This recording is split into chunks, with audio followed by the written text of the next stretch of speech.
I want to tell you about an epiphany I had in Belfast at an ECHO meeting. Now, before you start making thoughts in your head linking a Belfast man with an out-of-body experience, the coming of St. Patrick's Day and Guinness, I need to give you a little bit of background to my ECHO journey. I got involved with ECHO about 5 years ago. We started with one in palliative care, and it's grown from there. We've made lots of mistakes, and so we've had the opportunity to learn lots about ECHO. Here are the 30 networks that we're running in Belfast at the moment, and with our Super Hub partners in Sheffield and Inverness, there's another 20 networks across the UK with Hospice UK. It's been an exciting journey. But I go back to my Epiphanous ECHO. And at that time, there was a couple of big thoughts which were going through my head. The first thought was, how do you keep your networks engaged? How do you keep your spokes engaged? You know, you go through your curriculum, they've been through that, and then they become bored. How do you do that? And is it our responsibility to keep them engaged? And then my other thought was all about artificial intelligence. I don't know about you, but I still feel uncomfortable that we have this virtual community, and yet we still have to travel so far for teaching. And could artificial intelligence help us? Could it allow us to teach people at a distance, but also give us the confidence to know that they really have imbibed the ECHO Kool-Aid? And so there I was, sitting in my ECHO, watching it unfold. And suddenly I began to see something that I hadn't seen ever before. Not artificial intelligence, but ECHO intelligence.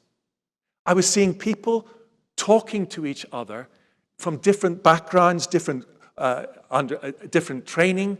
I was seeing people in a safe, facilitated environment, collaboratively together, producing the unexpected honey from the hive of the ECHO community, the heart of ECHO.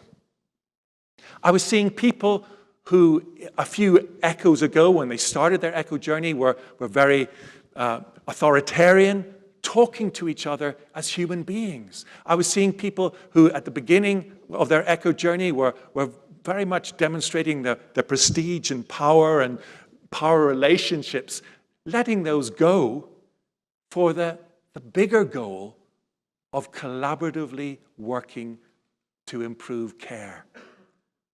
ECHO intelligence. But what does ECHO intelligence actually look like?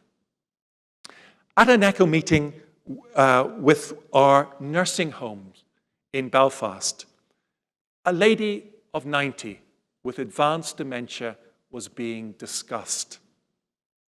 Every morning when the nurses went to get her up, she would scream in pain with the movement. The professor sitting at the hub, he suggested if they got a little bit of morphine into her, just 20 minutes or so before they needed to move her, that would help. And then a care assistant from one of the care homes tentatively put up her hand. Could I just say that we've looked after a lady like this in our home, and what we find is that if Elsie and I get in early and we just start with her fingers and then her wrist and her elbow, and we slowly move all the joints, by the time the nurses come in, she doesn't need any analgesia at all, and there's no pain. Networked ECHO intelligence. The professor and the care assistant teaching each other, supporting each other. Everyone a teacher, everyone a learner. Echo intelligence is powerful stuff. Just before Christmas, we gathered all the leads of our 13 networks in Northern Ireland together, and we had a 4-hour meeting. It was full of enthusiasm. We did speed dating with them all so that they could tell each other all that was happening in their individual networks. I was part of that for 4 hours, and in 4 hours, I didn't hear one word of cynicism, not one word of negativity. And can I tell you, in peri-Brexit Britain, that is unusual stuff. So, together, the influence of echo intelligence did that. Our world is going through a revolution in terms of systems change, moving from linear hierarchical systems to complex networks. There is more information in my iPhone than in a fleet of professors. We need to set ourselves free from the constraints of hierarchy in order to really capitalize on our networked world. Trust is as important as information. But how do we keep our networks engaged? I was brought up, like you, really believing that the power of Echo was leveraging specialist knowledge across generalists to make generalist care better available. And it's a hugely powerful aspect of Echo. But it's not the entirety of Echo intelligence, because we've all seen how professors in secondary care are just as impacted as the community providers with whom they interact in the Echo world. 3 years ago, we began an opticians Echo, linking up 21 opticians across Northern Ireland with a professor of ophthalmology. After just 9 Echo sessions, we were able to detect a significant difference in referrals related to the network topic, the management of glaucoma and macular degeneration. But a far bigger change had taken place in the mind of the professor, because he suddenly realized the quality of care that was out there in rural opticians across Northern Ireland. What they could do, what a resource they were, not being accessed. 3 years on, we now have a service funded by the government, funding Echo opticians across Northern Ireland to provide that ongoing management of chronic glaucoma and macular degeneration. Echo Intelligence designed that service, co-produced, co-designed by a robot. Echo Intelligence is powerful stuff. Sanjeev gave our world a special gift, a gift of wisdom,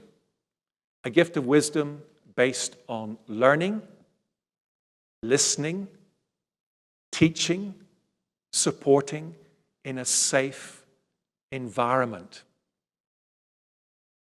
But he also allowed, in that creation of those networks, the opportunity for the unintended honey to develop. And maybe it will be Echo Intelligence which proves to be Echo's biggest legacy. I want to give you one final example of Echo Intelligence as it really affected me. It affected me more than probably any other. It was back to London, to a network in London of care homes. And the topic chosen by the spokes, the care home spokes, was staff abuse.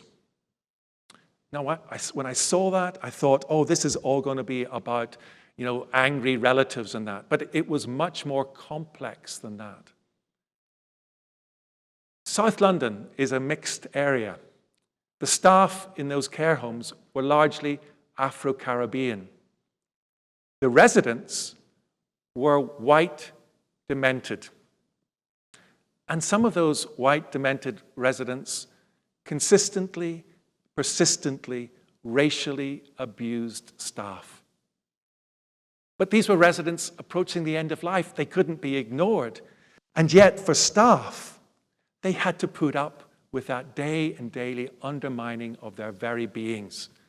How do you do that? Echo Intelligence allowed those staff in that safe environment to express this real issue.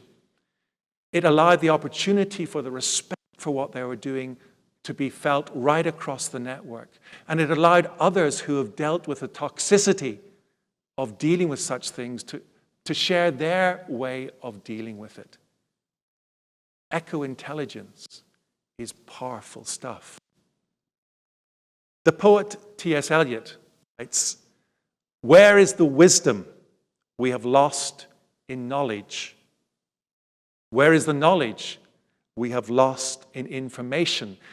At our MetaECHO of infinite possibilities, we have had the opportunity to get a huge amount of information over these few days.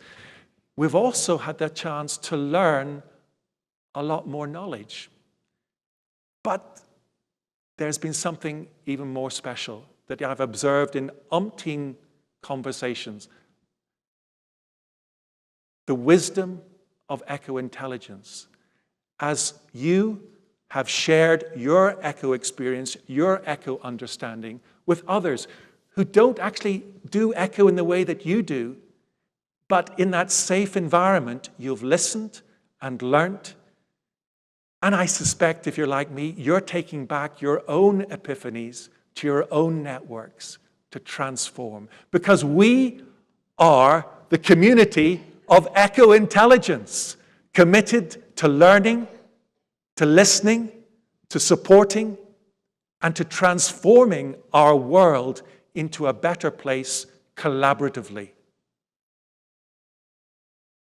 I'd like to close with the words of Don Berwick, describing Echo as an old Ford T that gets you places.